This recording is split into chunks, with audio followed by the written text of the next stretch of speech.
that slaves built the pyramids, even though in the Bible, nowhere do you see anything about slaves building the pyramids, and always blame it on Ramses.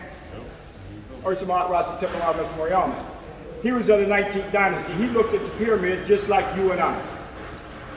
Now, the one who's in the Bible who built pyramids is Taharqa. He built pyramids in Nuri. Now, he in the Bible is saving Hebrews at this time from the annihilation of the Assyrians. But Jews don't talk about him at all. He's the only African builder in the Bible who built pyramids, and he's never mentioned. The only ones that the Jews seem to point out is Ramesses, who they call Ramses, who had nothing to do with pyramid building, and had nothing to do with any Jews building the pyramids. And he's saving his own African Hebrews. These are Cushites at this time who had converted into a Hebrew religion. He's saving them from the Assyrians. But even our brothers who are Hebrew background don't talk about Taharqa. Because without him, without Taharqa, one could say that the Hebrew religion would never have made it. And he's in Kings in the Bible, saving them from annihilation from the Assyrians. And anyone that would see that ark of the Assyrians, of the Cushites that he's saving, clearly showing them as being black with woolly hair. He is the African. He came also like Pianki and Shabaka. He did not come as a destroyer.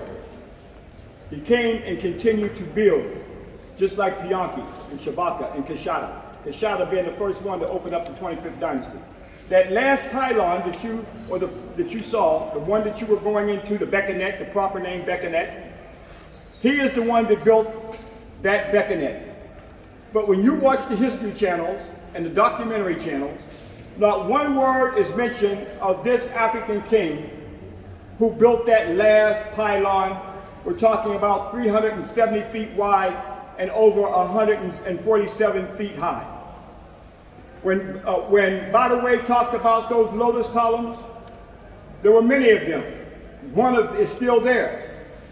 So these documentaries pretty much erase the African origin of the Nile Valley and the mother of Kemet by not even mentioning the Cushites. And even now, when they mention the Cushites, they are now Caucasoid, making them Caucasians itself. That's going to be part of the lecture this evening, so you can see it.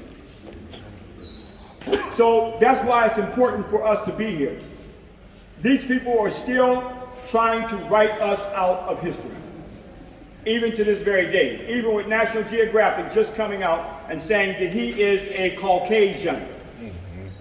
Does he look like he's a Caucasian to you? No, absolutely not.